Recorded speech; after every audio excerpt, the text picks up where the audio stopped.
श्री कृष्णा श्री कृष्णा श्री कृष्णा श्री कृष्णा। गुरुर्ब्रह्मा गुरुर्विष्णु गुरुर्देवो महेश्वरः गुरु साक्षात् परं ब्रह्म तस्मै श्री गुरवे नमः तस्मै श्री गुरवे नमः। अंधेरे में सुनने को आता है कि नहीं? अंधेरे में दिखता है ये तो मालूम है, लेकिन सुनने को आता है कि नहीं? सब सुन सकते हैं आखिरी तक, और ना भी सुनो तो क्या फर्क पड़ता है। जैसा सुनने के बाद हम बदलने ही वाले हैं। कल हमने देखा था भगवद गीता का प्रारंभ, और इस भगवद गीता के प्रारंभ में कौन सी परिस्थिति निर्माण हो गई थी और किसने किसको क्या बताया था और उसका प्रभाव किस पर क्या पड़ा था। ये सब विषय हमने कल विस्तार से देखे थे। अब आज उसके आगे चलते हैं। अच्छी बात कहना, जैसे अर्जुन ने अच्छी बात कही थी प्रथम अध्याय में, और अच्छी बात कहना लेकिन उसका संदर्भ गलत हो तो देखो, तो ये समझाने के लिए हमारे जीवन में समस्याओं का निर्माण किया जाता है। यदि आपको समस्या नहीं चाहिए तो मरो। केवल मुर्दे को ही समस्या नहीं होती। आपको समस्या है, कांग्रेचुलेशन, जिंदा हो अभी आप। देखो महाराज, और ये समस्या भगवान हमारे लिए निर्माण करते हैं प्रेम के कारण। आप इसको समझ लो। युद्ध करने के लिए अर्जुन ने एक दिन नहीं, 2 दिन नहीं, 13, 12, 14 साल तक खूब प्रयत्न किए। जब वो गया हिमालय में, वहाँ उसने मेडिटेशन नहीं किया था। ये शस्त्र इकट्ठा कर, ये इकट्ठा कर, यहाँ से मंगाए, वहाँ से मंगाए, ताकि हम इस युद्ध में जीत सके। माने युद्ध करने के बारे में उसके मन में कोई द्विधा नहीं थी, वो तो तैयारी था उसके लिए। और वहाँ जाने के बाद भगवान को आज्ञा करता है, सेनयोर उभयोर मध्य रथम स्थापयमेच्युत। हे अच्युत, 2 सैन्यों के बीच में मेरे रथ को ले चलो। भगवान कृष्ण को ऑर्डर देते। हम वो नहीं करते क्या? वही करते हैं। मंदिर में गए भगवान के, भगवान नोट कर लेना,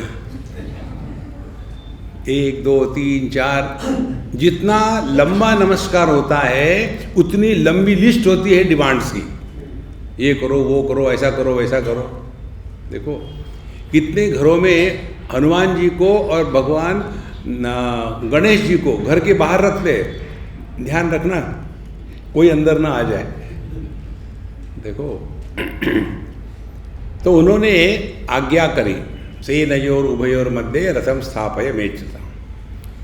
भगवान तो भगवान है, उनको मान अपमान है ही नहीं। इसको ठीक से समझ लेना। भगवान इसलिए भगवान है क्योंकि उनको मान अपमान नहीं है। जिसको मान अपमान होता है तो वो मनुष्य है।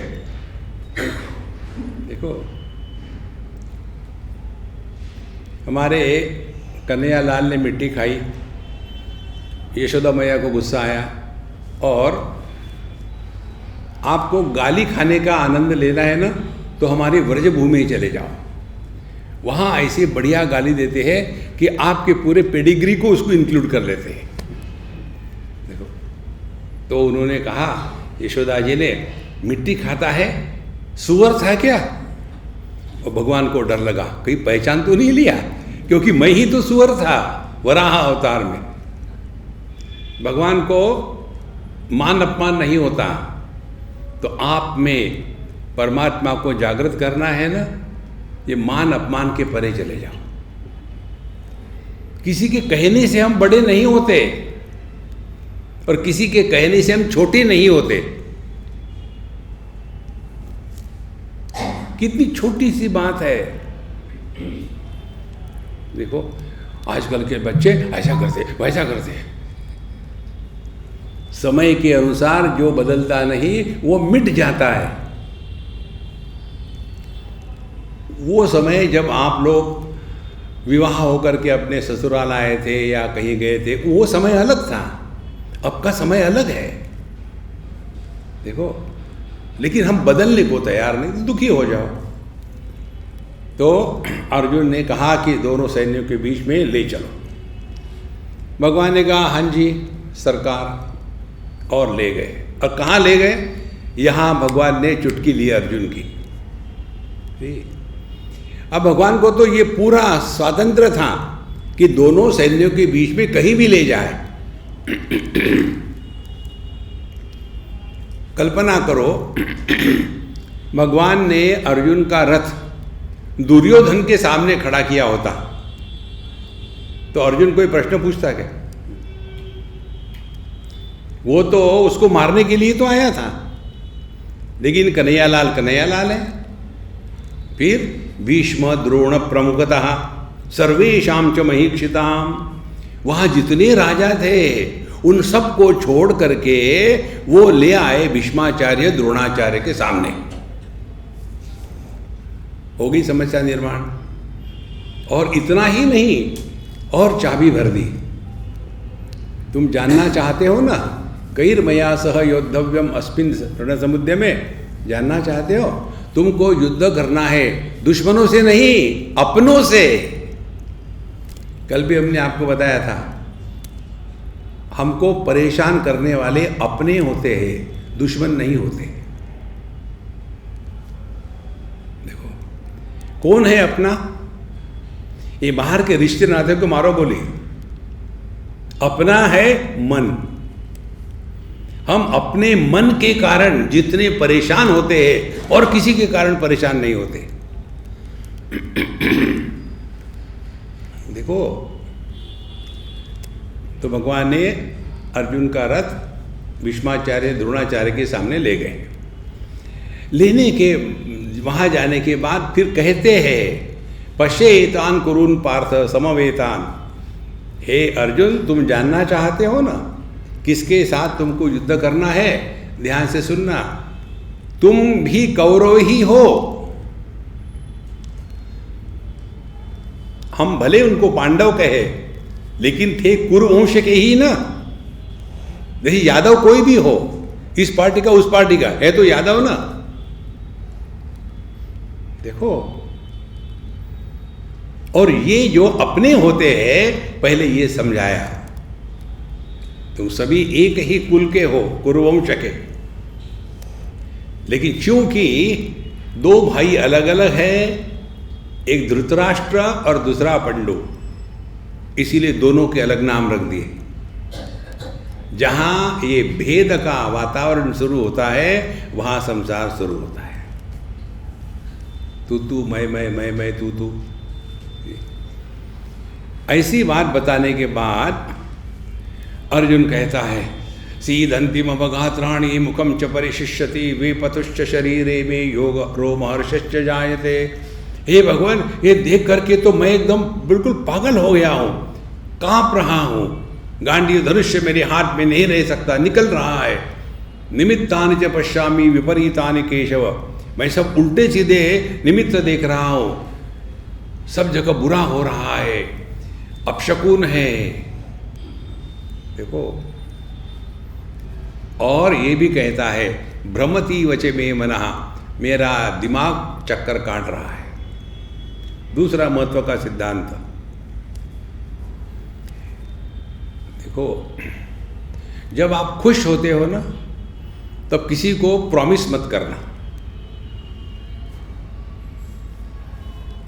हमारे दशरथ जी महाराज ने कैकेयी को प्रॉमिस किया था, खुश हो गए थे, तब पूरा रामायण तैयार हो गया।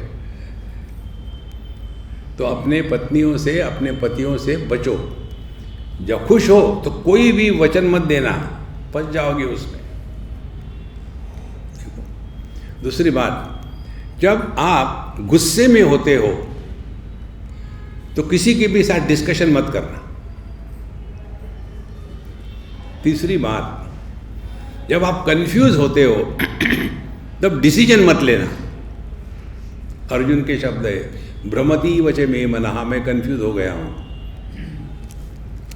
जब आप कंफ्यूज होते हो तो तद विज्ञानार्थम गुरुमेवाभिगच्छेत्, तो जो समझदार है, ज्ञानी पुरुष है, महात्मा है, उनके पास चले जाओ। भैया हमारी ये समस्या है, अब हम क्या करें? तो जो वो बताएंगे वो करो ना, आर्ग्यूमेंट मत करना। कई बार हम लोग जाते, एक उसका उदाहरण देते आपको। ये बात हुई थी हमारे वृंदावन की, जाड़े के दिन थे, हम बाहर बैठे हुए थे, बढ़िया चाय हो रही थी, धूप थी, और 10-12 लोग बैठे हुए थे। उतने में एक कोई सज्जन आके बैठे, बोले स्वामी जी पाए लागू। हमने कहा ठीक है, मैं भी पाए लागू। फिर हमने कहा क्या है महाराज, कैसे आए? स्वामी जी मुझे एक प्रश्न पूछना है। तो मुझे पेट में गड़बड़ होने लगी, शुरू हो गया यार, दुनिया में कुछ और है ही कि नहीं, प्रश्न प्रश्न प्रश्न। फिर उन्होंने शुरू कर दिया, 1 मिनट, 2 मिनट, 5 मिनट, आधा घंटा, 1 घंटा, बोलते गए बोलते गए बोलते गए। बोले अब बताओ। तो मैंने बाकी कमंडलों को पूछा, इन्होंने क्या प्रश्न पूछा समझ में है आपके? देखो, वही बात अर्जुन की हुई। उसने आर्ग्यूमेंट करना शुरू कर दिया, मैं युद्ध नहीं करूंगा, अपि त्रैलोक्य राज्यस्य हेतु किम्नु मही कृते, यदि मुझे 3 दुनिया का राज्य भी मिल जाए तो भी मैं युद्ध नहीं कर सकता। स्वजनम ही कथम हत्वा सुखिन श्याम माधव, अपनों को मार करके मैं कैसे सुखी हो सकता हूं? देखो, उसने निर्णय ले लिया। निर्णय लेने के बाद ध्यान से सुनना, यदि आपने निर्णय लिया है, उसके बाद किसी को प्रश्न पूछते हो तो आपका अपने निर्णय पर विश्वास नहीं है। एक उदाहरण देते आपको। एक कोई लड़की थी और उसने मुझे कहा कि स्वामी जी मैंने अपने माता पिता के इच्छा के अनुसार नहीं किया, मैंने अपना कोई ढूंढ लिया है और हमारे घर में बहुत तूफान चल रहा है, तो क्या बताइए मुझे, क्या मैंने ठीक किया? हमने कहा तुम्हारे मन में संदेह आ गया है ना, तो ये ठीक नहीं है। देखो महाराज, मनुष्य को जब अपने ही निर्णय पर विश्वास नहीं होता तो वो जाकर के दूसरे को पूछता है। कितनी सरल सूक्ष्म बातें हैं ये सब, भगवद गीता से खोद के निकालो। तो अर्जुन कहता है कि मैं युद्ध नहीं करूंगा। भगवान कृष्ण तो चुप थे, उन्होंने कोई रिएक्शन नहीं दी। कारण क्या है? उन्होंने हमारा मंत्र सुना था। मालूम है कौन सा मंत्र है? देखो, सुनो, मत बोलो। वो मौज में थे। और फिर अर्जुन ने देखा कि भगवान चुप है, फिर लॉजिक देना शुरू कर दिया। लॉजिक क्या दिया? स्वजनम ही कथम हत्वा सुखिन श्याम माधव।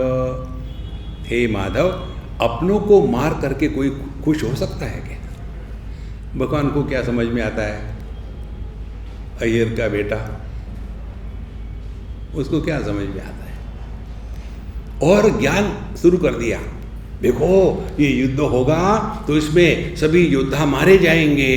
अच्छा, तो युद्ध के मैदान में क्या कोई मैटरनिटी वार्ड होता है क्या? बच्चे पैदा हो गए, मारे ही जाएंगे, कौन सी खास बात है? और चारों तरफ खून खराबा होगा। भगवान शांत है और फिर कहता है, स्त्रीषु दुष्टाशु वार्ष्णेय जायते वर्ण संकरा। ये सभी के सभी जवान योद्धा मर जाएंगे, केवल स्त्रियां रहेगी, लेडीज रहेगी। और फिर बाहर के लोग आकर के उन पर हमला बोलेंगे और वहां क्रॉस ब्रीडिंग होगा और उसके बाद वर्ण संकर होगा। देखो, अपने संस्कृति का जो बेस है वो है वर्णाश्रम व्यवस्था, वो नष्ट हो जाएगी। देखो, और स्त्रीषु दुष्टाशु वार्ष्णेय, जिस समाज में स्त्री कलुषित होती है वो समाज अधपतन के मार्ग पर चल पड़ा है। और ये सब मेरे कारण होने वाला है। देखो, अर्जुन की बातें है, मैं मार रहा हूं। किसने कहा तुमको कि तुम उनको मारोगे? क्या वो क्या वहां चने बेच रहे हैं? देखो संतो, और इतना सब होते हुए भी विसृज्य सशरम चापम, उसने धनुष्य बाण गांडी व संसते हस्ता त्वक्चैव परिदह्यते। गांडी धनुष्य हाथ से उसने नीचे रख दिया और उसके बाद नीचे उतरा, रथोपस्तोपाविशत, और कहता है मैं युद्ध नहीं करूंगा। देखो, ये सब होते होते पहला अध्याय समाप्त हुआ। ध्यान से सुनना, ये बात संजय धृतराष्ट्र को बता रहे हैं। यहाँ एक सूक्ष्म प्रश्न है, कल हमको किसी एक विद्वान ने इसको पूछा था। भगवद गीता में धृतराष्ट्र उवाच है, संजय उवाच है, अर्जुन उवाच है, भगवान उवाच है, दुर्योधन उवाच क्यों नहीं? देखो, उसको वक्ता का दर्जा क्यों नहीं दिया गया? क्या कारण है? देखो, प्रश्न पूछने वाले धृतराष्ट्र थे तो उनको तो बोलना ही धृतराष्ट्र, क्योंकि शुरू हो रही है कहानी। मूल महाभारत को भूल जाने के बाद ये प्रश्न आते हैं। महाभारत का प्रसंग है कि फिर धृतराष्ट्र ने पूछा संजय से। और यहाँ दूसरी महत्व की बात, जो बात संजय धृतराष्ट्र को बता रहे थे वो बात युद्ध की पूर्व की थी, और जब बताई जा रही थी बात उस समय युद्ध के 10 दिन पूरे हो चुके थे। देखो कितना फर्क है। लेकिन ये हम पकड़ते नहीं ना। तो संजय को तो यही बताना था किसके कारण भीष्माचार्य जैसे योद्धा शरशैया पर जमीन पर गिर गए हैं, क्या कारण है? ये प्रश्न था धृतराष्ट्र का। ये नहीं पूछा था कि मेरे और पांडु के बच्चे युद्ध के मैदान पर जाके क्या कर रहे हैं। अरे क्या कबड्डी खेल रहे हैं वहां? युद्ध के मैदान पर युद्ध करेंगे, ये प्रश्न बन ही नहीं सकता। तो ये ऑब्जेक्शन था, सरप्राइज था। How come it happened? देखो संतो, प्रश्नों के भिन्न भिन्न मायने होते हैं, और इसीलिए संजय बताते हैं ये सब होने का कारण युद्ध के पहले ही अर्जुन को भगवान श्री कृष्ण ने उपदेश किया था और उसके मोह का निराकरण किया था। और इसके कारण संजय का जो कंक्लूजन है पूरे भगवत गीता को बताने के बाद, कंक्लूजन यही है, यत्र योगेश्वर कृष्ण यत्र पार्थो धनुर्धरः। जहाँ योगेश्वर कृष्ण है और धनुधर पार्थ है, वहाँ विजय निश्चित है। ये बात यदि धृतराष्ट्र युद्ध के पहले ही सुन लेता तो वो विड्रॉ कर लेता, लेकिन उसने ये बात सुनी 10वें दिन, अब वो ना रहा घर का ना घाट का। देखो, और इसीलिए क्या क्या हुआ, तो धृतराष्ट्र ने कुछ कहा नहीं। धृतराष्ट्र के बारे में, धृतराष्ट्र ने दुर्योधन के बारे में बताया गया कि तुम्हारे पुत्र ने ऐसा कहा, तो उसको वक्ता का दर्जा कैसे मिलेगा? देखो, और पूरे भगवद गीता के मूल पात्र जो है ये भगवान श्री कृष्ण और अर्जुन, इसीलिए उनका महात्म्य है। इस प्रकार से जब सब बातें बता दी, अर्जुन ने अपना धनुष्य नीचे रख दिया और रोते रोते अश्रुपूर्णा को ले क्षणम नीचे बैठ गया। अब इसके बाद द्वितीय अध्याय प्रारंभ होता है। अब यहाँ दूसरी महत्व की बात, ये हमने अपने लेक्चर में कई बार बताई थी, कहीं हमको बताया था, बुलाया था सत्संग के लिए, बम्बई की बात है। ऐसे 10-8 महात्माओं को बैठा दिया था और बाकी लोग उनको देख रहे थे, सुनता कौन है, उनको देख रहे थे। तो एक एक ने बोलना शुरू कर दिया, गंभीरानंद, सब ऐसे भगवद गीता, ये पोज होती है महात्माओं की।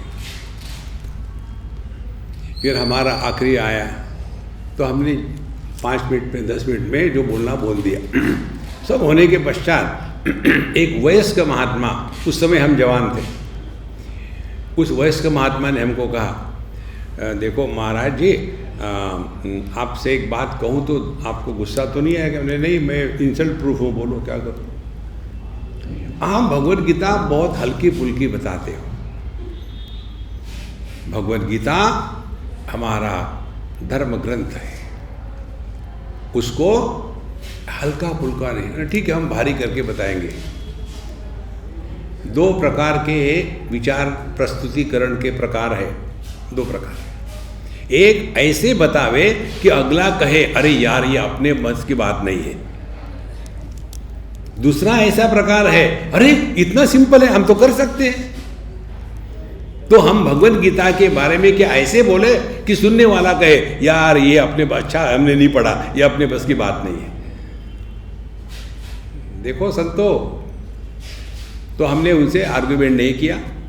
ये बहुत सिद्धांत की बात है, बड़ों के साथ कभी आर्गुमेंट मत करना। जो कहते हैं सुनने के पहले ही हाँ कह दो, उससे क्या फायदा होगा? झगड़ा होगा नहीं, 2 मिनट में वो भूल जाएंगे किसके बारे में हाँ कहा था, और शांति शांति शांति। चक्कर में मत पड़ो, तू मैं ऐसा क्यों वैसा क्यों मिला है, ठीक है ठीक है। तो उस सिद्धांत के अनुसार हम चुप गए। तो हमारे साथ जो कमंडलू था उसने कहा, स्वामी जी आपने उसको क्यों नहीं बताया? हमने कहा देखा वो बड़े हैं, बड़ों का आदर करना चाहिए। यहाँ एक महत्व का सिद्धांत आपको बताते हैं, कल शायद बताया था। जो व्यक्ति आदर देता है वो लाभान्वित होता है, जिसको आदर मिलता है उसको बोझा होता है। देखो, मैं यदि यहाँ से इसको निकाल के फेंक दूं ना, तो जिसने चढ़ाया पता नहीं किसने चढ़ाया, स्वामी जी ने हमारा बाबा जी बनो ना, लो दो। देखो संतो, इसीलिए किसी को भी आदर देना यही आध्यात्मिक साधना है। देखो, किसी का तिरस्कार, घृणा, ये सब मानसिक रोग है। देखो, जब हम जाकर के एक पत्थर के पार्थिव मूर्ति को आदर देते हैं, नमस्कार करते हैं, तो भगवान की बनाई हुई मूर्तियों को नमस्कार नहीं कर सकते। सिंपल बात है महाराज, कठिन नहीं है कुछ। तो अर्जुन ने इस प्रकार से ये जो सब कुछ कहा, भगवान ने एक भी उत्तर नहीं दिया, केवल वो इस्माइल, संजय कहते हैं कि धृतराष्ट्र जी, अर्जुन ने ये सब कहने के पश्चात भगवान ने स्माइल करते हुए, भगवान यूपी के थे, इस्माइल किया। देखो हमारे यूपी में स्माइल नहीं होता, इस्माइल होता है। स्टेशन नहीं होता, स्टेशन होता है। स्त्री नहीं होती, स्त्री होती है, क्रम। देखो, तो भगवान ने प्रहसन इव, मानो वो हंस रहे हैं, और फिर ये भगवत गीता बताई। तो हमने कहा कि देखो, ओरिजिनल भगवत गीता यदि भगवान कृष्ण ने हंसते हंसते बताई है, हम काहे को गंभीरानंद हो जाए। अध्यात्म का तात्पर्य गांभीर्य नहीं, अध्यात्म का तात्पर्य आनंद ही आनंद। आनंदाधेव खल विमानि भूतानि जायन्ते आनंदेन जातानि जीवन्ति। यह संपूर्ण विश्व आनंद की प्रकटीकरण की प्रक्रिया है, तो उस आनंद को प्रकट होने दो ना। देखो, तो आनंद को प्रकट करने के लिए क्या क्या माध्यम है? 3 माध्यम है, शरीर, वाणी और मन। शरीर से जो भी आपको कार्य करना है, खुश होके करो। रोटी बनाते बनाते हाथ दुख गए, पता नहीं कितने खाते हैं। ऐसे घरों के लोगों को कॉन्स्टिपेशन होता है, क्योंकि खुशी से नहीं बना रहे ना। अरे यार मत करो ना, लेकिन ऐसे दुखी होगे कोई भी काम मत करना, कभी मत दुखी होना। Don't justify you are miserable. देखो, तो शरीर से जो भी करना है उसमें प्रसन्नता, आनंद प्रकट हो। उसी प्रकार से वाणी से जो बोलना है उसमें आनंद प्रकट हो। देखो, वाणी की जो तपस्या भगवान कृष्ण बताते हैं भगवद गीता में, अनुद्वेगकरम वाक्यम सत्यम प्रिय हितम च यत्। अनुद्वेगकरम वाक्यम, ऐसे बोलो कि किसी का मन हमारे वचनों को सुन करके दुखी ना हो। देखो, आपने देखा होगा दुनिया में कई बार ऐसे होते हैं कि बोलते नहीं, वो भौंकते हैं। क्यों आए, किस लिए आए, कब रहूंगा, वाह वाह, अरे रामा रामा रामा। बोलो, भौंको मत, प्रेम से। और तीसरी बात है विचार करना। आप खुश होकर के विचार करोगे तो you will never be destructive and negative thinking. कितनी सरल बात है। कोई कहे क्या, यार मैं आज बड़ा खुश हूं, तुमको काटना चाहता हूं। अरे ऐसे कभी नहीं हो सकता। इसीलिए जब ओरिजिनल भगवत गीता भगवान कृष्ण ने हंसते हंसते बताई, हम क्यों उसके बारे में इतने गंभीर हो जाए। देखो, बी सिंसियर नॉट सीरियस, बिल्कुल सरल बात है। और दूसरी महत्व की बात, ये सब बातें हम आपको उदाहरण इसलिए देते हैं कि कहीं ना कहीं एक आध बार क्लिक हो जाए। एक छोटी सी लड़की थी, अब तो वो बड़ी होके शादी होके एक्सपोर्ट हो गई है। तो जब वो छोटी थी 2-3 साल की, हमसे बड़ी क्लोज थी। दूसरा कोई बच्चा यदि हमारे पास आता तो उस बच्चे को ढकेल देती और मेरे गोद में बैठती, मेरे स्वामी जी। अच्छा, अब एक बार हम थे, उसके माता पिता थे, हम उसके साथ खेल रहे थे। हमने कहा देखो तुमको ना 2 है, मम्मी भी है पापा भी है, मुझे एक भी नहीं। तो ऐसा करते हैं, you love me no, yes, then give me papa, you keep mummy, so we share.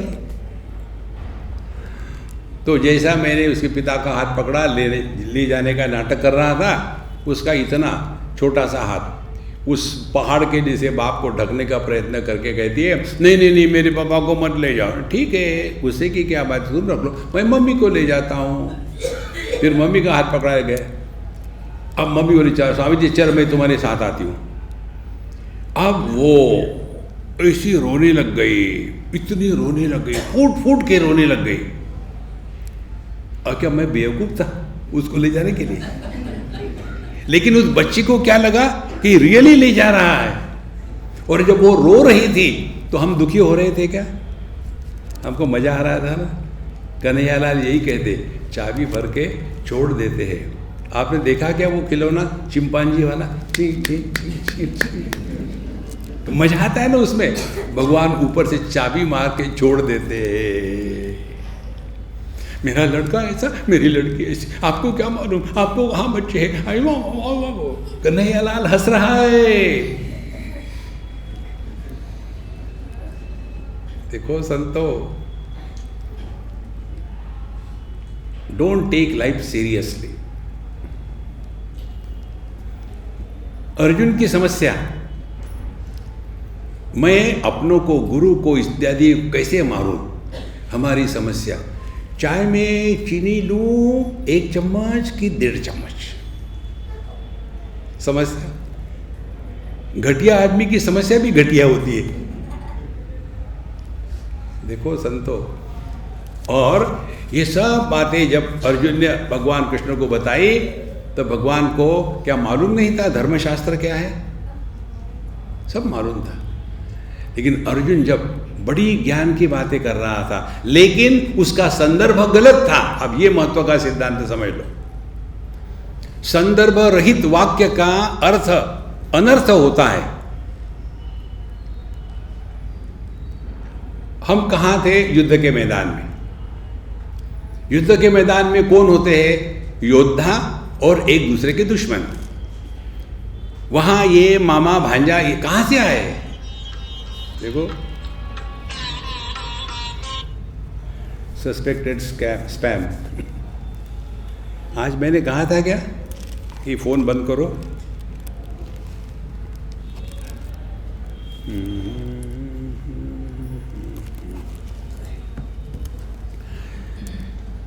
तो जहां हमने ये बात समझ ली कि संदर्भ रहित कभी भी चिंतन या बोलना नहीं चाहिए, संदर्भ होना चाहिए।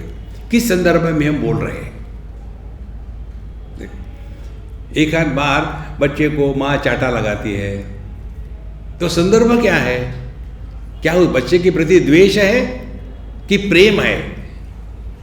ये जब बात समझ में नहीं आती तो फिर हम उल्टा सीधा विचार करने लग जाते हैं। और इसीलिए द्वितीय अध्याय में अर्जुन को समझाना है। देखो, अब समझाने की प्रक्रिया।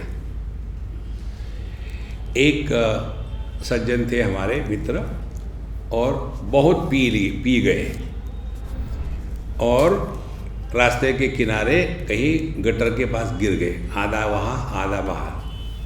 और हम उधर से जा रहे थे, देखा अरे हमारा मित्र कहाँ पड़ा है? गटर के पास, नेकटाई नुकटाई बांध करके पड़ा हुआ था।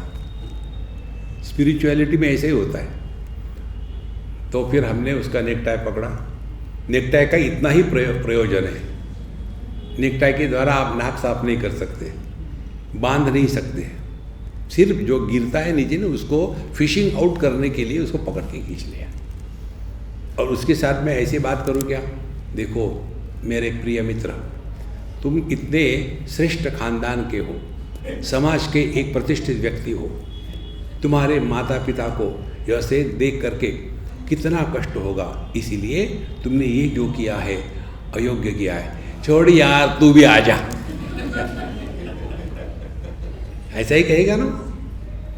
तो जो व्यक्ति मोह में फंसा हुआ है उसके साथ प्यार की बातें काम नहीं आती।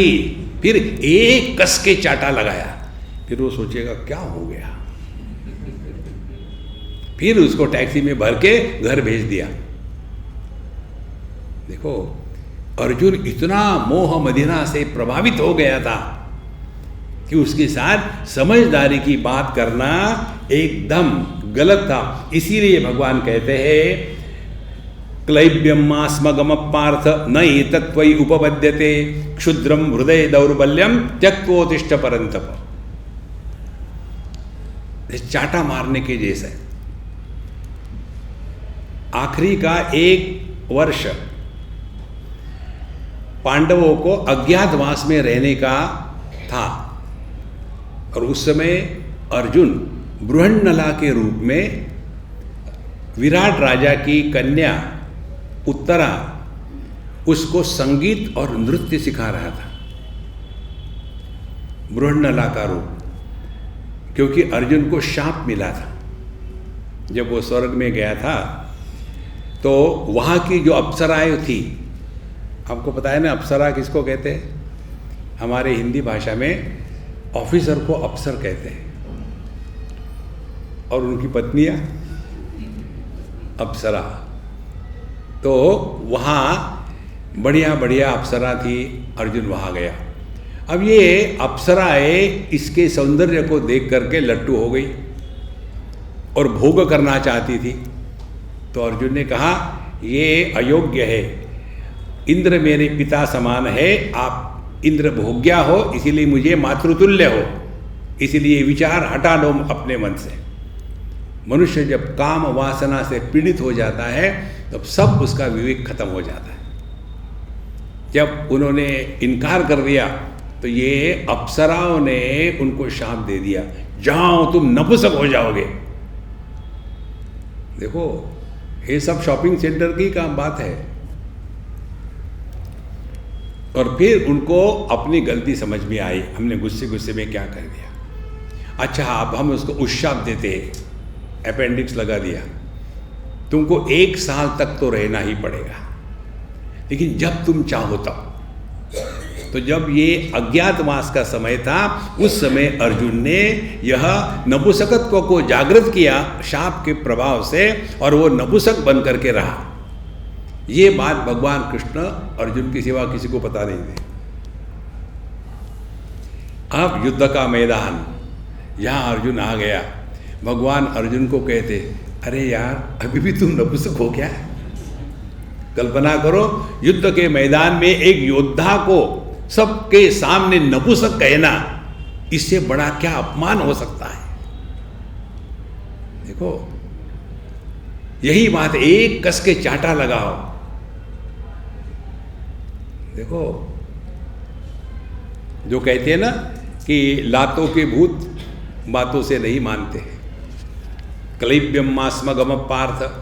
अब क्लिबता का अर्थ हम समझ ले अपने जीवन में लाने के लिए। क्लिबता माने उत्साह का अभाव।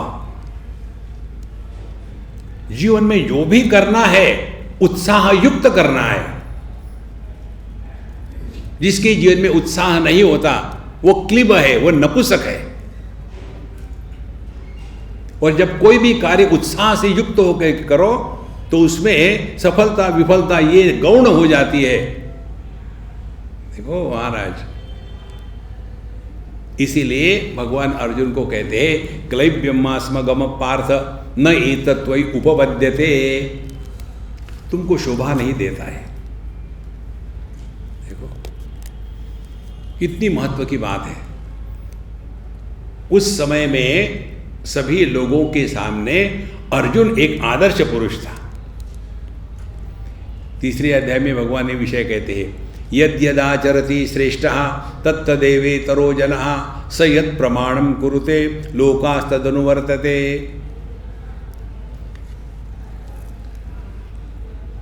हमको एक ने रिसेंटली कहीं पूछा था, स्वामी जी आजकल ये जवान लोग कैसे उल्टे सीधे क्यों जा रहे हैं? हमने कहा उनको दोष मत देना, उनके सामने आदर्श नहीं है कोई। देखो पहले कुछ ना कुछ आदर्श था, इसीलिए लोग देश के लिए जीवन दान करने को तैयार। अब कौन सा आदर्श है? देखो यद्यदाचरति श्रेष्ठः। हम घर में कभी भी भगवान का नाम नहीं लेंगे, खाते समय शांति से प्रेम से नहीं खाएंगे और ये सोचेंगे बच्चे हमारे ऐसे क्यों करते हैं। आपने आदर्श प्रस्तुत किया है वैसा। देखो यद्य श्रेष्ठः आचरति, ध्यान से सुनना, हम में हर एक व्यक्ति श्रेष्ठ है, हर एक व्यक्ति, और हमारे तरफ कोई ना कोई देख रहा है। देखो ये बात आपको ऐसे समझाते हैं। एक बार शायद बम्बई की बात है, हम कहीं ट्रैफिक में फंसे थे, तो बगल में एक रिक्शा, ऑटो रिक्शा में बैठ कर के सीट पर एक छोटा सा बच्चा होगा 8-9 साल का, वो ऐसा हाथ लगा करके अपना खेल रहा था, ऐसा खेल रहा था। तो मुझे तो टाइम पास करना था, मैंने बोला कि वो बांद्रा जाने के कितने पैसे लोगे? अब उसको बेचारू पता नहीं, कितने भी लूँगा, आपको क्या करना है?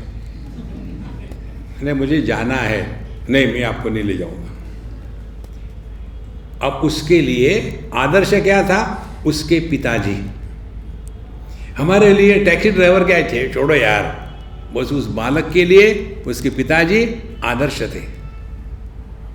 हम सभी किसी ना किसी के लिए आदर्श होते हैं। देखो दूसरा एक उदाहरण बताते हैं आपको।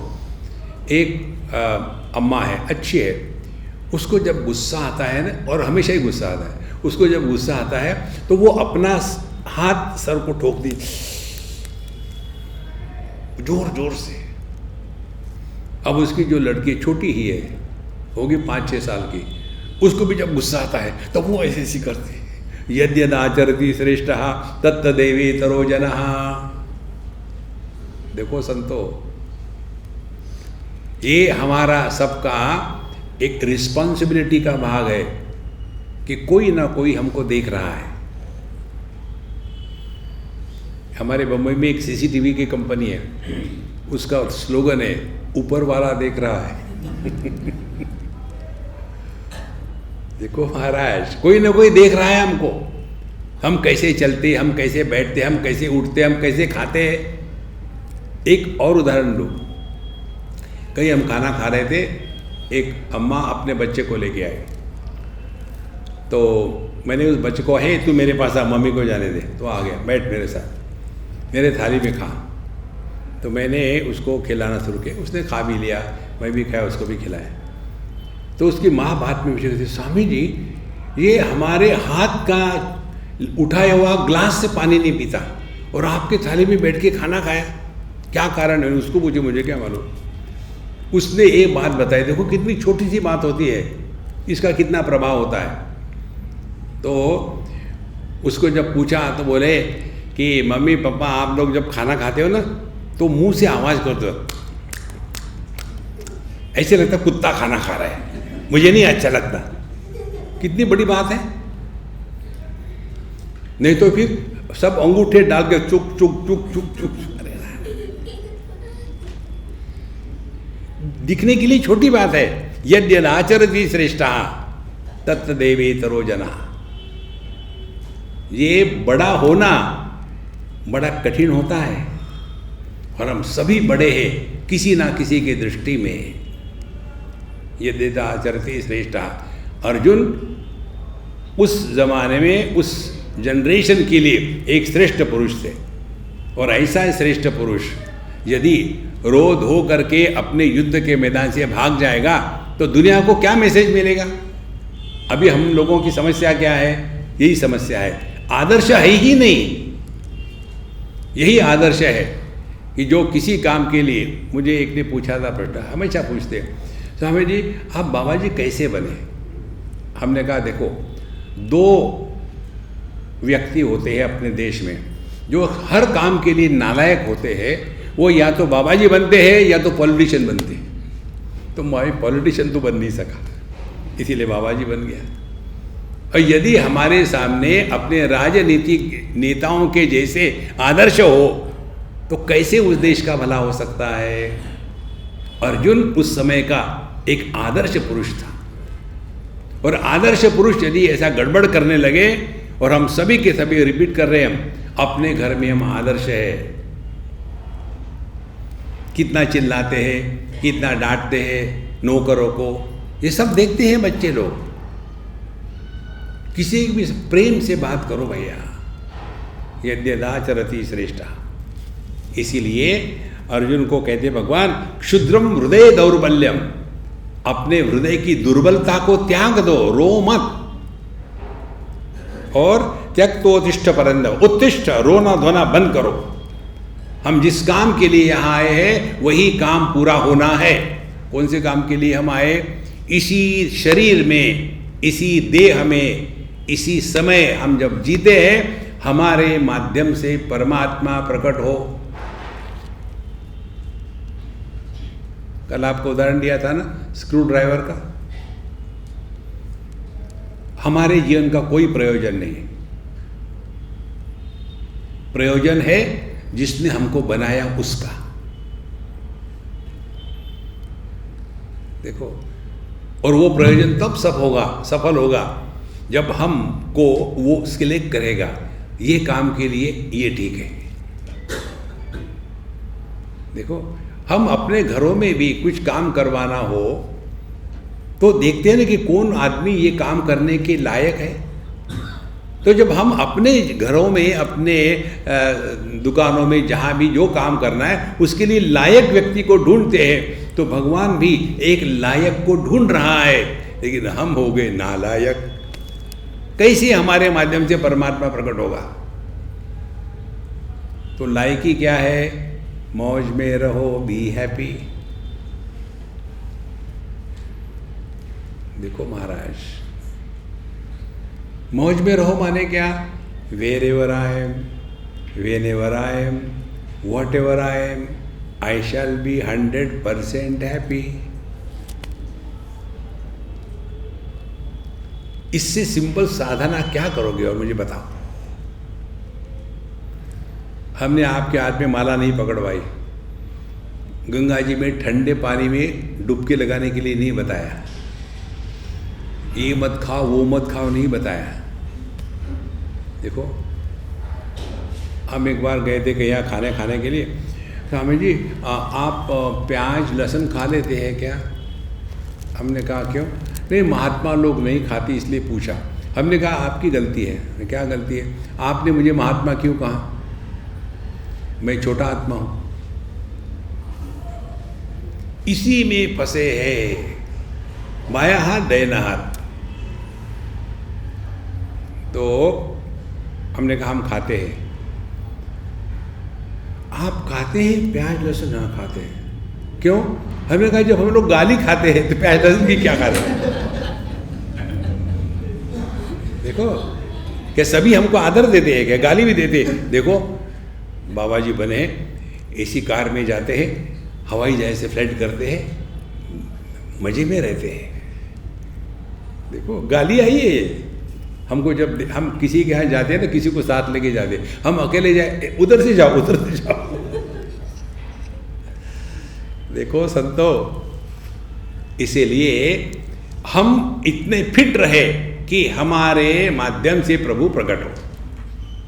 इसीलिए क्षुद्रम हृदय दौर्बल्यम, जो ऐसे छुई मुई ब्रांड होते हैं, आपको पता है छुई मुई ब्रांड एक शराब है, टच मी नॉट, उसको स्पर्श करो। इसी प्रकार से किसी ने कहा, एक इसका उदाहरण देते आपको, हमारे न्यूजीलैंड का उदाहरण है। पिता, उसकी कन्या 20-22 साल की, और हम कहीं जा रहे थे, तो उसने कहा स्वामी जी वो समुद्र के पास हम जाएंगे, बहुत सुंदर दिख रहा है, इट्स लुकिंग सो ब्यूटीफुल। हमने कहा तुम जाओ यार, मैं नहीं आता, इतने नीचे जाओ फिर ऊपर आओ, यहाँ से ठीक दिख रहा है। Swami ji please come, it is looking so beautiful. अब क्या करें उसको? मैंने कहा देखो, जो ब्यूटीफुल लुकता है वो ब्यूटीफुल लगता है नहीं, वो ब्यूटीफुल नहीं होता। That which looks beautiful is never beautiful. What do you mean? I said for example you look beautiful. उसके बाद 3 दिन तक मेरे से बात नहीं करी उसने। उस बच्चे के दिमाग में बात चली गई है बचपन से, ओह मेरी लड़की बड़ी सुंदर है, बड़ी अप्सरा है। इसी भ्रांति में हम फंसे हुए हैं। अपने आप को पहचानना यही अपने जीवन का एकमात्र प्रयोजन है। क्षुद्रम हृदय दौर्बल्यम त्यक्तोत्तिष्ठ परंतप। देखो महाराज, बाकी सब ठीक है अपने जगह में। आप शादी करो मत करो, 1 करो 3 करो 4 करो, कोई इससे कोई मतलब नहीं है। मतलब एक ही है क्या आपके माध्यम से प्रभु प्रकट हो रहे कि नहीं हो रहे, इतना ही, और बाकी कुछ नहीं। उसके बाद ये जब भगवान ने डांट के कहा अर्जुन को, तो आर्ग्यूमेंटेटिव पीपल आर, जो व्यक्ति बहुत ही वाद विवाद करते हैं उनसे बचो। हमको जब कोई व्यक्ति कोई प्रश्न पूछता है ना, तो हम उसका उत्तर में दो बातें बताते हैं। देखो आपने पूछा, हम बताएंगे, लेकिन बताने के पहले, सुनने के पहले हमारी एक बात सुन लो, no discussion, no argument. I am not open for discussion, I am not open for argument और लॉजिक। कबूल है तो मैं बताऊंगा, नहीं तो नहीं। हमारे नारद जी कहते हैं, वादो न अवलंब्य, जीवन में कभी भी वाद विवाद का समर्थन नहीं करना चाहिए। It leads to nowhere. खामो खाम, तू मैं तू, कोई मतलब नहीं। The best way to disagree is to agree immediately. बिना सुने ही हाँ कह दो, किसके बारे में क्या फर्क पड़ता है। देखो सत्तो। तो जब अर्जुन भगवान के सामने फिर लॉजिक आर्ग्यूमेंट करने लग गया, कथम भीष्ममहं संखे द्रोणम च मधुसूदन विशुभि प्रतियोत्स्यामि पूजार्हा वरिसूदन। आप मुझे कह रहे हैं युद्ध करूं, द्रोणाचार्य मेरे गुरु, भीष्माचार्य मेरे दादाजी, उनको मैं मारूं? कैसे मारूं? पूजार्हा अरिसूदन। आपका नाम है अरिसूदन और मुझे आप गुरुसूदन बनाना चाहते होगा। अरिसूदन माने अरि, दुश्मन को मारने वाले को अरिसूदन कहते हैं। और आप मेरे हाथ से मेरे गुरु को मरवा करके मेरा नाम रखना चाहते हो कि गुरुसूदन है। देखो, तो उसका लॉजिक क्या था? भीष्माचार्य मेरे दादा और द्रोणाचार्य मेरे गुरु, ये कैसे पूजनीय है? पूजार्हा, वो पूजनीय है। प्रतियोत्स्यामि, यदि वो मुझे मारे तब भी मैं उनका रिजेक्ट, उनको त्याग ना दूं, वो मारने दो उनको। जैसे पिताजी हमको मारते हैं तो हम उनका हाथ पकड़ के उनको नहीं लगाते, प्रतियोत्स्यामि। देखो, और आप कहते उनको मारो। देखो कितनी महत्व की बात है। और किस लिए? ये दुनिया के लिए, अपने बड़ों को मारूं? भगवान सुन रहे शांत हो करके।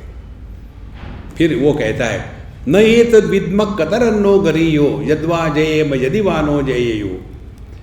हमको समझ में नहीं आ रहा है हमारे लिए क्या योग्य है, क्या ठीक है। मैं उनको मारूं ये योग्य है कि वो हमको मारे योग्य है? ये कोई मैच है क्या फिक्स की हुई? युद्ध का जो निर्णय होने वाला है, तुमको किसने बताया कि वो तुमके मारेंगे, वो तुम उनको मारो? किसने कहा? लेकिन उसने कह दिया, हमको समझ में नहीं, हम क्या करें। याने हत्वा मजीविषामः तेवस्थिता प्रमुखे धातराष्ट्रा। और इन धृतराष्ट्र के पुत्र को मारने के बाद फिर हमको जीने में कैसा आनंद आ सकता है, क्योंकि अपनों को ही मारा है। अब देखो उसके मन की जो द्विधा है, ये हमारे सबके मन की द्विधा है। द्विधा क्या है? उसकी समस्या थी, गुरु को और दादाजी को मारना पाप है, इसमें कोई गलत नहीं है, ठीक बात है। लेकिन सवाल ये है, युद्ध के मैदान में वो तुम्हारे दादाजी गुरु है या वो तुम्हारे दुश्मन है, ये निर्णय ले लो। देखो कितनी सिंपल बात है।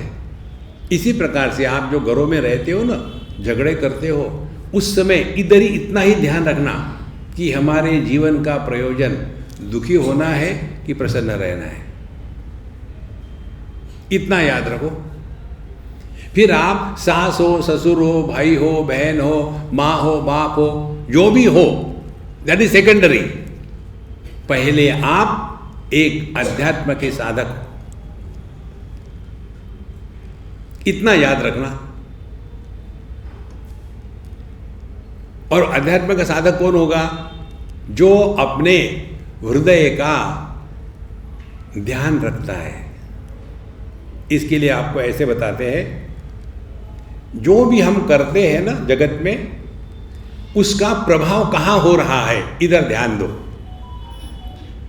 देखो, जो भी करते हैं, जैसे कोई भी कार्य शुरू करने के पहले हमारे मन की स्थिति कैसी है, कार्य करते समय मन की स्थिति कैसी है, और कार्य होने के पश्चात मन की स्थिति कैसी है, इधर ध्यान दो। हमारी कंडीशन क्या है, कार्य करने के पहले एक्साइटमेंट, पता नहीं हम कर पाएंगे कि नहीं, कैसा होगा, क्या होगा, हो। कार्य करते समय गुस्सा, एंगर, और कार्य होने के बाद फ्रस्ट्रेशन। माने हमने अपने मन का कभी ध्यान रखा ही नहीं। देखो, लखनऊ का एक उदाहरण आपको बताते हैं, बहुत पुरानी बात है। एक हमारे मित्र हमारे जैसे आलसी थे, लेकिन हमसे बड़े आलसी थे। हम तो भूत के जैसे सुबह जल्दी उठ जाते और वो अपने रजाई में पड़े रहेंगे 8 बजे तक, 9 बजे तक। तो एक दिन हम जब धूप में बैठे थे और वो अपना रजाई के नीचे मस्त पड़ा था, वहीं से बात कर रहा था, बाहर निकलने की इच्छा नहीं उसकी। तो उतने में नाई आया। नाई आने के बाद फिर हमने कहा, ए महात्मा जी, आपके नापिक आ गए, उठो। बोले उसको भेज दो। तो मैंने, जा भाई अंदर जा। उसने रजाई सर से हटाई, छाती तक लगाई और ऐसे पड़ा रहा, और वो नाई ने शुरू कर दिया व्हाट वॉश, खट खट खट खट खट खट खट खट। आलस शिरोमणि।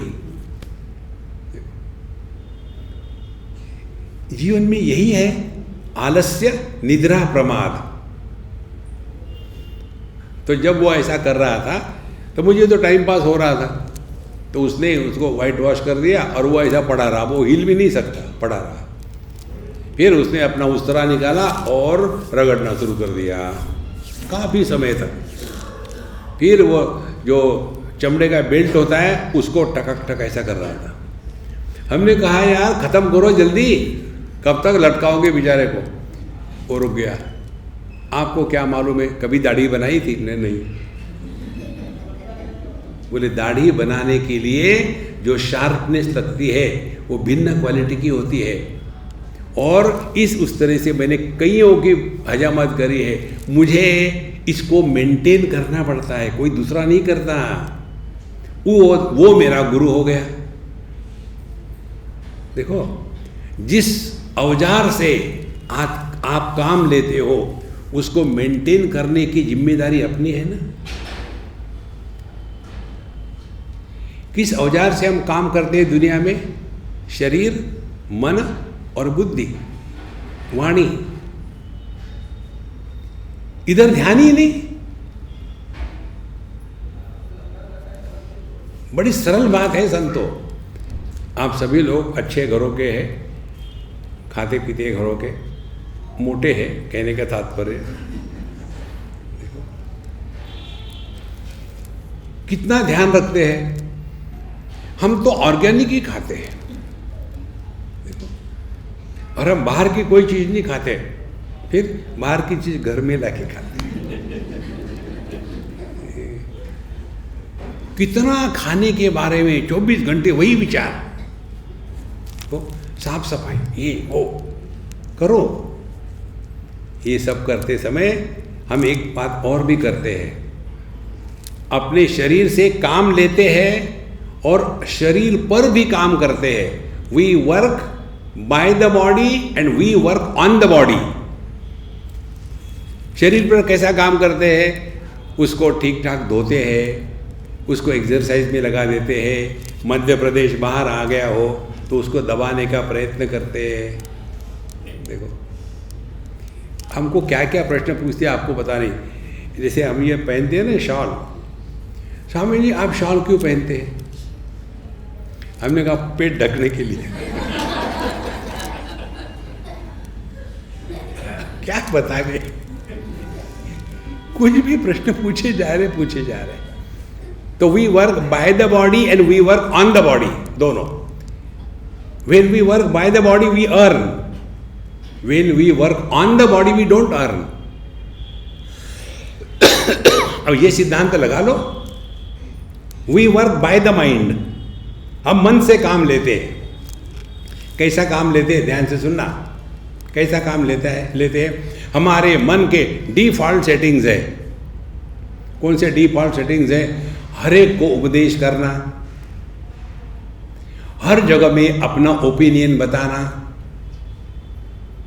कितनी महत्व की बात है। कहना नहीं चाहिए हमारे पड़ोसी की बहू हमारे बहू से बहुत अच्छी है। मालूम है कहना नहीं चाहिए, चुप क्यों नहीं बैठते? देखो, ये है डिफॉल्ट सेटिंग्स। हमारा मन हमारे कंट्रोल में है कहाँ?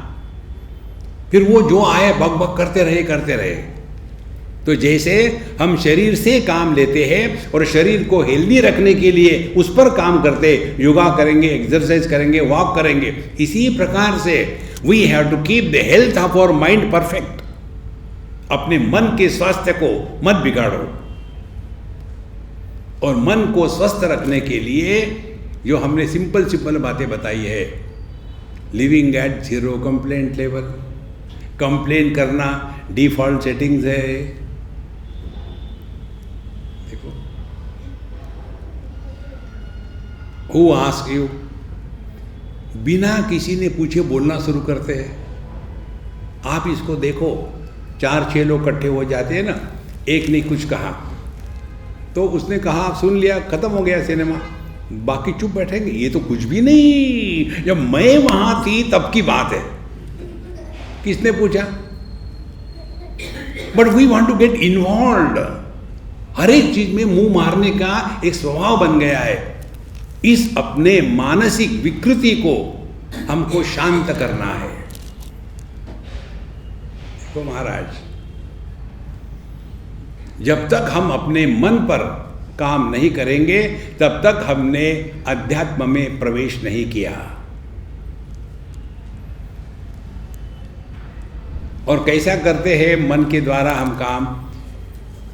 दुनिया हमारे मन में प्रवेश करती है 2 दरवाजे से, एक तो आंखों से और दूसरी कान से। देखो, कुछ ठंडा है कि गर्म है, लगाना पड़ता है हाथ, लेकिन दृष्टि सबको आंखों से देख रही है, कान सबको सुन रहे हैं। अब जब ये दुनिया हमारे हृदय में प्रवेश करती है, देखना और सुनना, तुरंत हमारे मनीराम महाराज शुरू कर देते हैं। ये ठीक नहीं, वो अच्छा है, ऐसा क्यों करना, वो कौ किसने पूछा? हम आपको मौन की साधना नहीं बताएंगे। बोलना है तो अवश्य बोलो, लेकिन अनावश्यक खामोखाम। देखो, तो जैसे जैसे हम अपने इस मन के स्वास्थ्य को रखना ठीक से, यह आध्यात्मिक साधना है, ये समझेंगे, उस दिन समझ लेना आपके हृदय में प्रभु का अवतरण होने का समय आ गया है। देखो, जैसे हम यहाँ आए, हमारे आने के पहले हमारे होस्ट और होस्टाइल दोनों आ गए।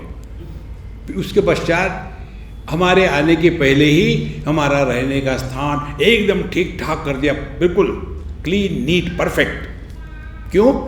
कि जिसको हम आदर देते हैं वो आ रहे हैं। अपने हृदय में कन्हैया लाल को बुलाना है, साफ सफाई करो ना। काम, क्रोध, लोभ, मोह, मद, मात्सर्य, घृणा, ईर्ष्या, कोई अंत है उसका? देखो कितनी महत्व की बात है। ये बात भगवद गीता हमको बताती है। इसीलिए याने वहत्वा न जिजीविषामः तेव स्थिता प्रमुखे धातराष्ट्र। बातें तो बड़ी लंबी लंबी कर रहे कि धृतराष्ट्र के पुत्र को मार करके हमको जीने का क्या प्रयोजन है, हम नहीं युद्ध करेंगे। भगवान कृष्ण शांत रहे। अगले को बोलने दो, आप बोलो मत। थोड़ी देर के बाद उसकी हवा निकल जाती है और फिर उसी को समझ में आता है यार मैं खामोखाम बकवास कर रहा था। ये बड़ी सिंपल टेक्निक है। और उसके बाद उसको समझ में आई अपनी गलती अर्जुन को। और ये जो 7वां श्लोक है द्वितीय अध्याय का, ये बहुत ही पावरफुल मंत्र है। कार्पण्य दोषोपहत स्वभावः पृच्छामि त्वा धर्म सम्मूढ़ चेता यश्रेयस्यात् निश्चितं ब्रूहि तन्मे शिष्यस्तेहं शादिमां त्वां प्रपन्नम। 4 बातें हैं। पहली बात कहते हैं कि कार्पण्य दोषोपहत स्वभावः, किसी व्यक्ति पर तरस मत खाओ। कर सकते हो तो करो, नहीं कर सकते तो मत करो। तरस मत खाना किसी पर, बहुत महत्व की बात है। जैसे किसी भी व्यक्ति पर तरस नहीं खाना है, इसी प्रकार से अपने पर तरस मत खाओ। कार्पण्य दोष माने अपने पर तरस खाना। अर्जुन कहता है कार्पण्य दोषो अपहत स्वभावः, मेरा जो स्वभाव है इस सेल्फ पीटी के कारण मानो वो नष्ट हो गया है। पापो हम पाप कर्मा हम। अपने आप को तुच्छ मत लेको। जैसे सबको आदर करना चाहिए वैसे स्वयं के प्रति भी आदर स्वाभिमान होना आवश्यक है। स्वाभिमान अलग है, अहंकार अलग है। देखो, स्वाभिमानी पुरुष गलत कार्य नहीं करेगा, अहंकारी पुरुष कुछ भी कर सकता है। देखो, कार्पण्य दोषोपहत स्वभावः, अर्जुन का स्वभाव क्या था? युद्ध करना। हमेशा वो जीतता था, इसीलिए उसका एक नाम था विजय। कभी वो हारा नहीं जिंदगी में। अब इस समय में आ गया और यहाँ आने के बाद अब वो कंफ्यूज हो गया। कार्पण्य दोषोपहत स्वभावः। इसीलिए पृच्छामि त्वाम धर्म सम्मूढ़ चेता। इसीलिए मैं आपको पूछना चाहता हूँ, कौन हूँ मैं? धर्म सम्मूढ़ चेता। मेरे हृदय में, अंतःकरण में अब मेरा धर्म क्या है इसके बारे में मोह निर्माण हो गया है। देखो, क्या मैं ये करूं या ना करूं? धर्म सम्मूढ़ चेता। तो अर्जुन ने ये नहीं कहा मुझे ज्ञान दो, ये नहीं कहा मुझे दीक्षा दो। देखो, उसने पहली बार स्पष्ट कह दी, मुझे समझ में नहीं आ रहा है कि इस समय मेरा क्या कर्तव्य है, क्या करना चाहिए। मैं कंफ्यूज हो गया हूं। धर्म सम्मूढ़ चेता। पूरी भगवत गीता को समझना है ना, तो एक ही शब्द है, वो है ममता का त्याग करने वाला समता। समत्वम योग उच्यते। देखो, धर्म सम्मूढ़ चेता। फिर आगे कहता है यह श्रेयस्याद निश्चितम ब्रूहि तन्मे। अर्जुन ने ये नहीं कहा कि मुझे ऐसा करो वैसा करो, उनको मार डालो। नहीं, अर्जुन का प्रश्न कितना सुंदर है। यह श्रेयस्याद, जो मेरे लिए योग्य है वो बताइए। हम भगवान के सामने जाते हैं, उनको बता दे, आप ये करो वो करो वैसा करो वैसा करो। उनको क्या मालूम है बेचारे। हम हिंदुस्तानी है ना, डॉक्टर के पास जाते हैं तो डॉक्टर को बता दे, यार एक आध इंजेक्शन ठोक दो, कई दिनों से नहीं खाया। अरे उसको निर्णय लेने दो ना। यश्रेयस्यात्, हमारे लिए क्या योग्य है ये हमसे भगवान अच्छी तरह जानते हैं।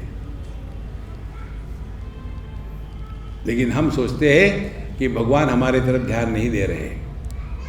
अब देखो, भगवान ने अर्जुन के सामने समस्या निर्माण कर दी थी, समस्या नहीं थी। यदि भगवान अर्जुन के रथ को दुर्योधन के सामने रखते तो चक्कर ही नहीं था कोई। लेकिन इन्होंने सब छोड़ छाड़ करके कंफ्यूज कर दिया। हमारा ये सिद्धांत है, कन्हैया से लिया है हमने, आइदर कन्विंस और कंफ्यूज। कन्विंस होने के बाद आदमी ठीक हो जाता है, कंफ्यूज होने के बाद विचार करने लग जाता है, अरे यार ये कैसे हो सकता है। वही तो चक्कर है, विचार ही नहीं करते हम। कार्पण्य दोषोपहत स्वभाव पृच्छामि त्वाम धर्म सम्मूढ़ चेता। यह श्रेयस्यात्, मेरे लिए योग्य क्या है भगवान आप जानते हैं, आप बताओ। ध्यान से सुनना, हमारे लिए क्या योग्य है कुछ भगवान को पूछो, आपके हृदयस्थ भगवान को पूछो क्या पूछना है और क्या उत्तर होगा। भगवान कृष्ण के शब्द है, कर्मण्येवाधिकारस्ते मा फलेषु कदाचन मा कर्म फल हेतुर्भूः मा ते संघास्तु अकर्मणि। ये करो, जिस काम के लिए आए वो काम करो। पूछना क्या है, जैसे यहाँ हम किस लिए आए, सत्संग के लिए, सत्संग करो।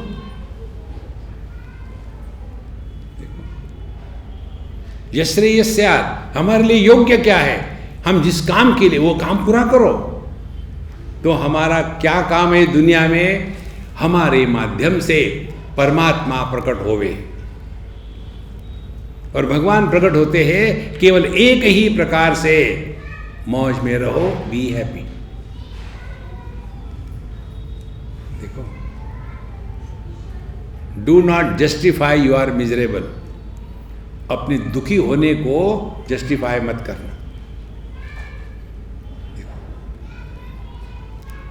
नहीं तो इस छोटी सी चीज को लेकर के इतने परेशान हो जाते हैं, अरे राम राम राम।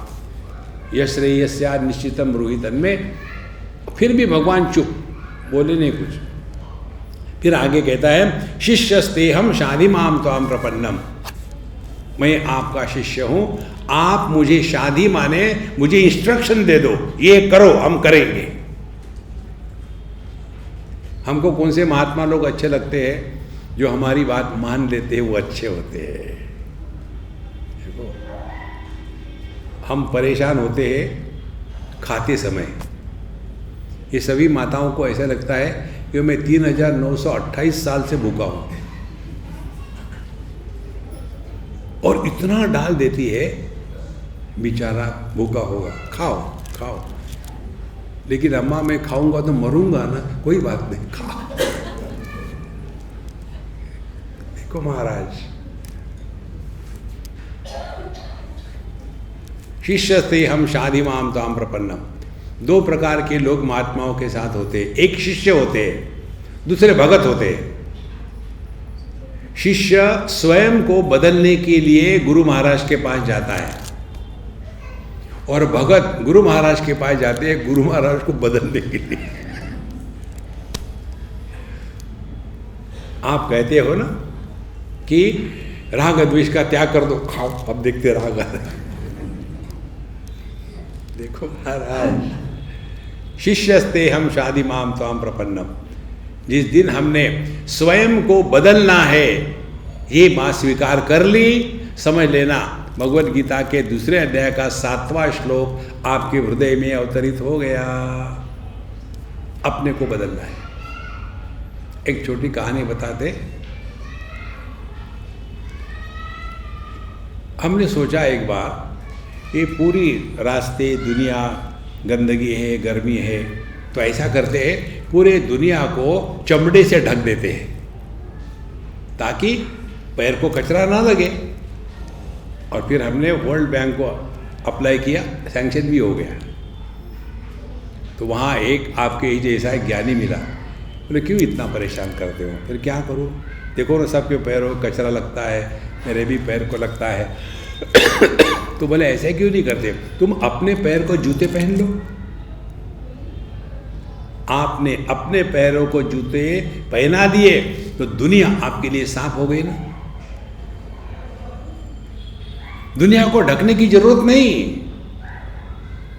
दुनिया को सुधारने की जरूरत नहीं, अपने को। अध्यात्म का तात्पर्य है स्वयं को लेकर के, दुनिया को लेकर के नहीं। देखो,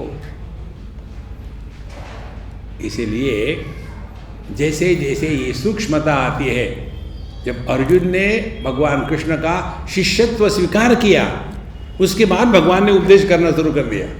पहले तो डांटा, फिर शुरू कर दिया। तो शिष्य वो है जो स्वयं को बदलने को तैयार है, तभी हमको योग्य प्रकार का उपदेश मिलता है। और जो हमारे लिए योग्य वही मिलेगा। उनको दिया, हमको क्यों नहीं दिया? ऐसे नहीं होता। शिष्यस्ते हम शादी माम त्वाम प्रपन्नम। शादी है, शादी नहीं है। तो भगवान हमारी शादी करा दो। जिनकी शादी होती है ना, उनके जीवन की दिशा बदल जाती है। देखो शब्द कैसा है, शादी दिशा। पहले खुश थे, अब मुश्किल हो गए। इसके पश्चात क्या हुआ, कैसे हुआ, हम कल देखेंगे। ओम पूर्णमदः पूर्णमिदं पूर्णात् पूर्णमुदच्यते पूर्णस्य पूर्णमादाय पूर्णमेवावशिष्यते। ओम शांति शांति शांति। हरि ओम। श्री गुरुभ्यो नमः। हरि ओम।